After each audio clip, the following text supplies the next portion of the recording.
Thank you. Thank you very much. Uh, Thank you very much. That's Steve and Gina Merritt or something, huh? Woo! I was backstage listening to that thinking, how in the world do I follow that? And I'm not even going to try.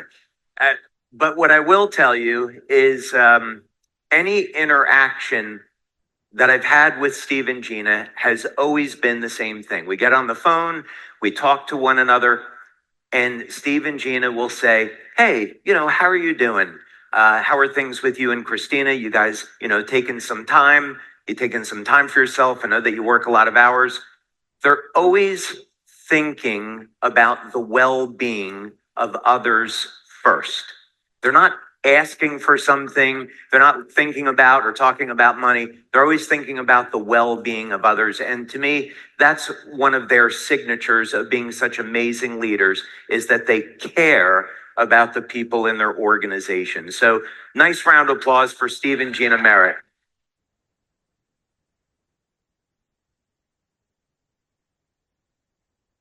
And while we're at it, I want to take the opportunity to thank Meredith. You know, it takes an incredible amount of time and energy to run a business. I know because I've been doing it for so long. And to have the opportunity to spend more time in the lab, developing these technologies, thinking more about the future of the business and where it is that we want to go, to have someone like Meredith, who's so spiritually oriented and is thinking about doing the greatest good possible with this company. It's such a blessing to have her with LifeWave. So a nice round of applause for Meredith Burkich.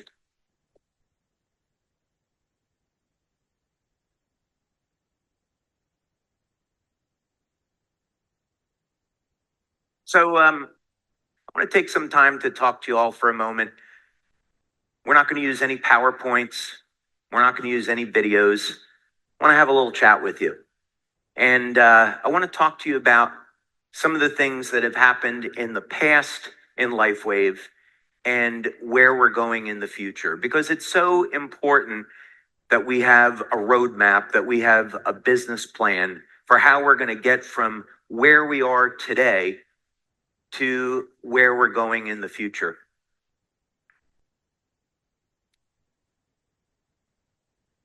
In 2006, we nearly went out of business. We were the victim of a credit card fraud scandal. There was a person that set up a fake position. They were using stolen credit cards that they had gotten from Russia, ordering product, earning commissions that they weren't entitled to. And by the time we detected that fraud, there was already about $1 million worth of product that had been shipped out. And we had paid hundreds of thousands of dollars in commissions. And at that time, we were a small company, and the effects were devastating. This happened in end of September, beginning of October of 2006. And by December of that year, we had lost 50% of our brand partners. And most people had thought LifeWave was never going to make that. It was about a week before Christmas. We had payroll coming up, and we didn't have any money to pay the staff.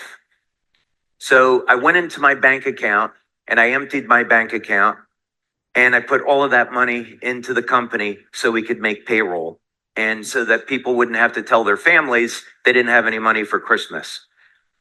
And I didn't know how I was going to make payroll the next month, but I just kind of trusted, okay, well, if I can't make payroll the next month, at least I gave everybody a Christmas and we can figure out what we're going to do. And fortunately, through divine intervention, the number of brand partners and customers that we had in the company was just enough to cover our monthly expenses. So we went this way for a number of months, each week not knowing how we were going to pay bills, not knowing if we were going to stabilize or not, or if we were going to continue down. And it was around March of 2007. And we had our corporate office in San Diego. And every Sunday, I would go for a walk on the beach. I'd take 3 hours to go for a walk on the beach and pray. And I would use that time to try to commune with God and say, I know this is what I'm supposed to do with my life, but I don't know how I'm supposed to get through this. And I kept hearing this message, well, it's in fire that gold is purified. And that I had to go through this challenge to deepen my faith in God and trust in God. And just keep being patient, being persistent, and try to push my way through it. So it was in March of 2007, and I came home on a Friday night, and there was a letter from the IRS. And I thought to myself, I don't know if I can take any more. And maybe what I'll do is I'll try to have a nice weekend, and I will open this letter on Monday. And then I thought, this is kind of silly. I got to man up on this, and whatever it is, I just have to deal with it. So I opened this letter from the IRS, and inside was a check for $163,000. And as it turned out, we had overpaid on our taxes the year before, and I wasn't aware of it. And so in this case, God decided to use the IRS of all organizations to save this company.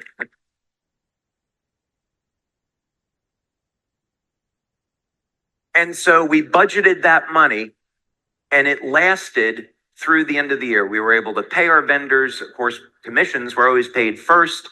We were able to get through the year.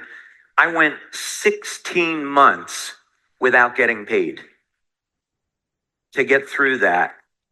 But I believed in that this company was going to survive. And so I was willing to bet my life on it.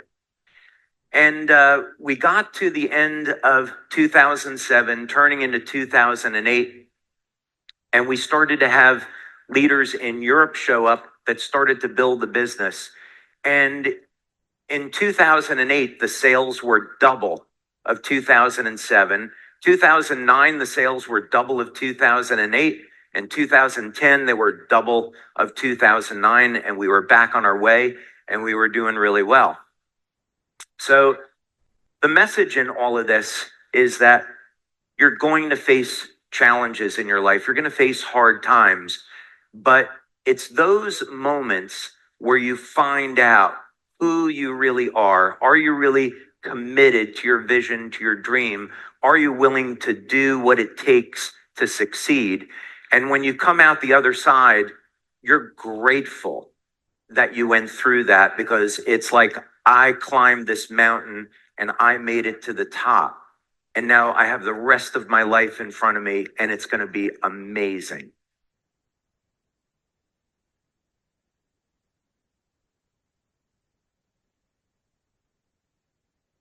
And then sometimes life throws you another curveball.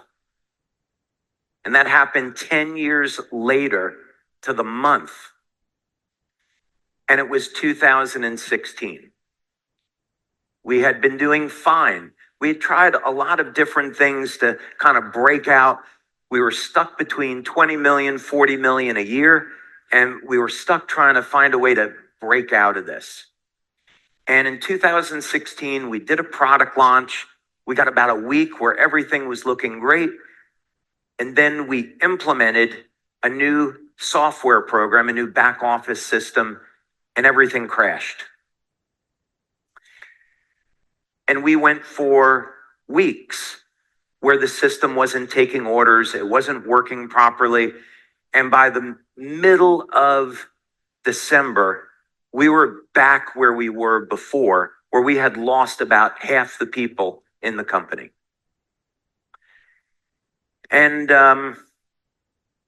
we turned into 2017, and I thought, okay, I lived through this before. And I thought this was maybe something karmic. You know, if you want to put a word on it, I don't know what else to word you would put on this, but why did this show up exactly 10 years later? And it's not going to happen again, by the way, because I took care of that. I'll tell you that story another day. But I thought, okay, I've been through this before. And having that experience in 2007 kind of made me battle hardened to where psychologically I was in the place where, okay, I know to form a plan. I need to take action. I know what to do with the finances of the company, where we need to cut and save to survive. It was tough. It was really tough. But we were able to float along and survive. And I was going into work each day, and it was very stressful. You could feel the stress on the staff. And there came a point where I thought, I'm tired of being on defense. I'm tired of going into work and patching holes in the dam and trying to figure out how to survive. I want to be on offense. I want to have a way that we can get people excited about this company, but how is that going to happen? And we had been doing stem cell research at that point for almost 10 years. And we had put $4.5 million into research at that point. And we had some phenomenal experiences. We had a ton of patents. The problem was the technology that I had been developing was really more suitable for hospitals.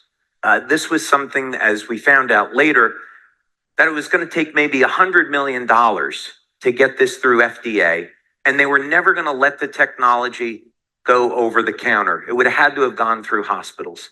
So it's like, okay, there's no way that we're going to get this ever into the network, but the amount of information that we've learned over this period of time, how can we go ahead and apply this in a way that people can benefit from it?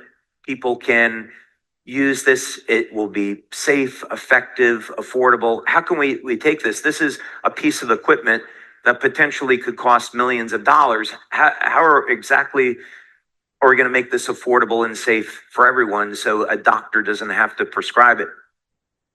So fortunately, I love Iron Man and Tony Stark. And Tony Stark, when he has a problem, he always goes into his lab or he gets isolated into his cave and he starts to invent. And that's what I did. And I went into my lab and I went home and I isolated myself and I started digging through my notes and praying over this and looking for a flash of insight. That's kind of the way that it works with inventors, is that you are in an altered state of consciousness, you might say. It would be like when you're fasting for a very long period of time and your brain shifts into an entirely different state. It's kind of like that.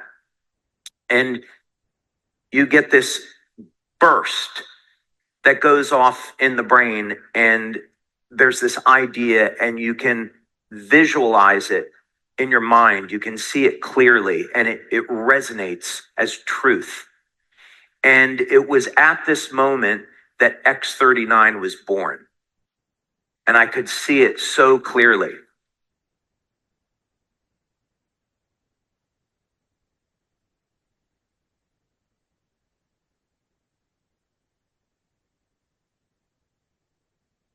And so I started getting to work, and I had to come up with an entirely new way of making the patches, something that I hadn't tried before. But I thought, okay, this is kind of the way that I see this, visualize it.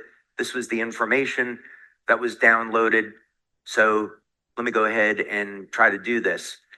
And the first samples of X39 came out, started to test them in my lab. I said, okay, this is something special. This looks really, really good.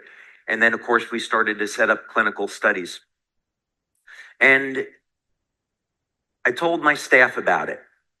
And I said, I have this new patch, and we're going to go ahead and start putting together a program to manufacture, market this, do the clinical research. And this is what the patch will do. But I didn't want to tell them how the patch worked. I thought for a period of time, I want to keep this to myself. So they asked me, well, can you at least tell us the name of the patch? And I thought back to Marvel movies, and Infinity War had just come out. And I said, the name of the patch is Stormbreaker, because we were in a storm and we needed something for us to get out of that storm. So we had a code name internally in our office of Stormbreaker. That's how we referred to this patch. And in June of 2018, we had our first webinar with leaders, and we had done clinical studies. We saw the outcomes, but now it was time to introduce this to the leaders. And you never really know how people are going to react to this concept. And I thought, I know I've been doing the stem cell thing for 10 years now, and I kind of get it, but are we going to be able to communicate that to the leaders? Are they going to really appreciate the potential significance of this? And of course, the rest, as they say, is history. The leaders were excited. But I want to point out Jan Wiegel for a second. I don't want to put him on the spot. But we had our leadership team, and we were seeing these incredible, it was August of 2018. We were seeing these incredible testimonials, and the leadership was saying, you could charge $300, $400 a month with this. No problem. People will pay it because it's worth that. And Jan said in our leadership group, if you want everyone to have it, if you want everyone to benefit, the right thing to do is make it affordable to everybody. It's worth more than the other patches, but charge an amount that everybody can afford. And this is why we work together as a team. And thank you, Jan, for that recommendation. It's obviously the right thing to do. We appreciate that.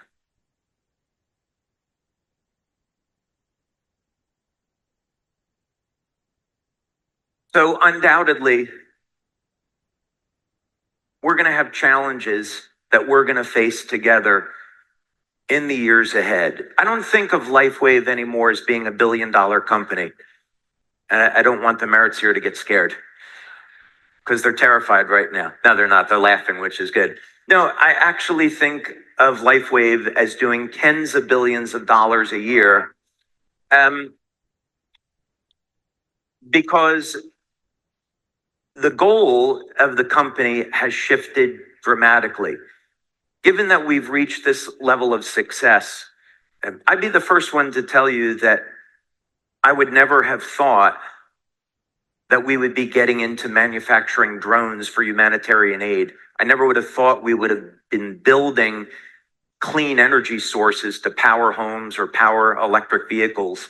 But this is the path that we're being led down, and doors are opening up. So it must be the path that God has intended for us, because everything has just worked out incredibly well. And we're going to face challenges. And when we think about making plans in life, I think about the story of Gideon. So Gideon lived several thousand years ago. And to put this in context, at this time, the Israelites were in captivity. And they used to hear stories about Moses rescuing them, God delivering them, but they were living in captivity, and they were being oppressed by a group of people called the Midianites. And the Midianites had a huge army, 120, 130,000 people at least.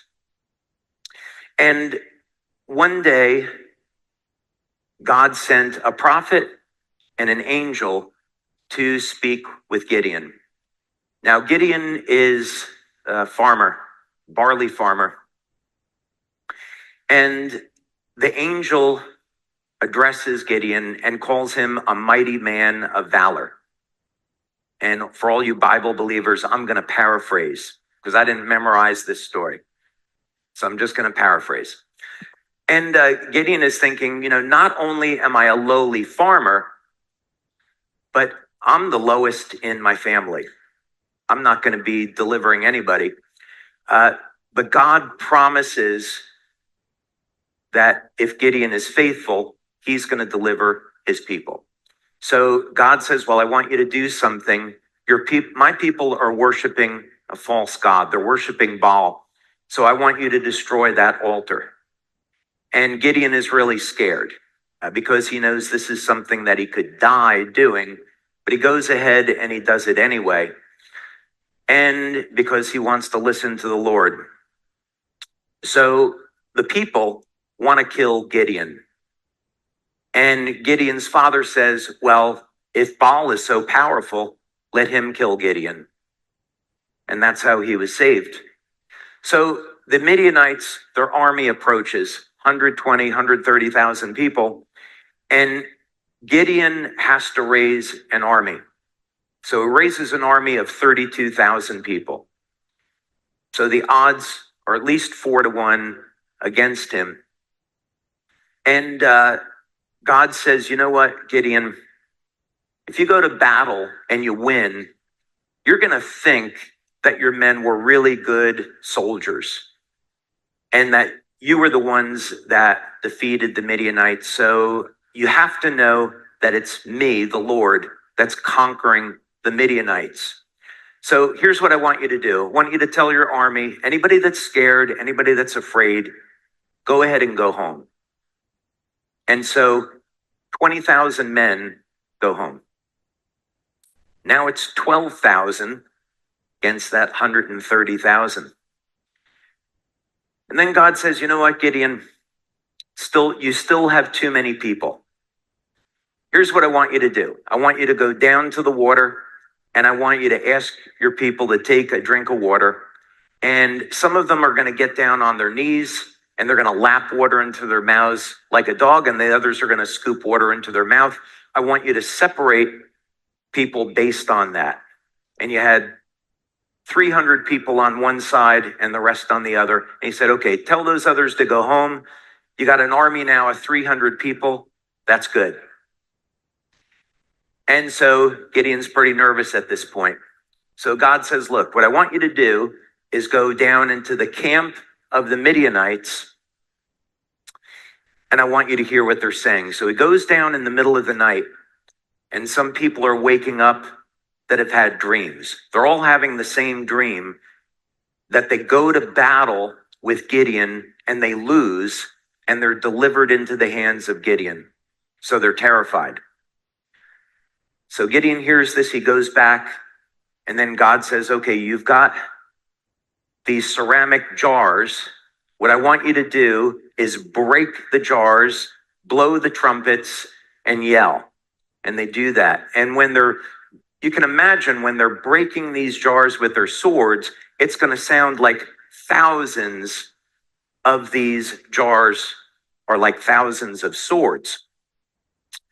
And they have 100 men in 3 different places surrounding the Midianites. So this sound must have been resonating all around the Midianites.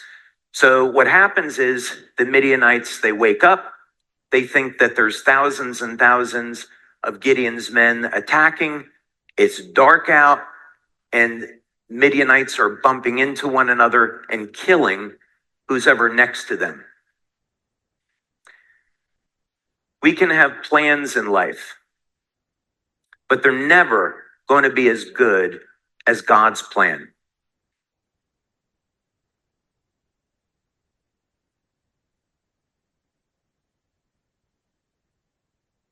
That day, God showed Gideon how 300 people could defeat an army of 130,000 people, and that's exactly what happened. This company is capable of accomplishing truly incredible things. I can tell you about all of the plans that I have for this company, the technology that we've been blessed with, what we're doing to support you with manufacturing and marketing. We can talk about all those things, but we're a company that's going to change the world, and we're going to make this world a better place. And this company is best served if we let God do the planning.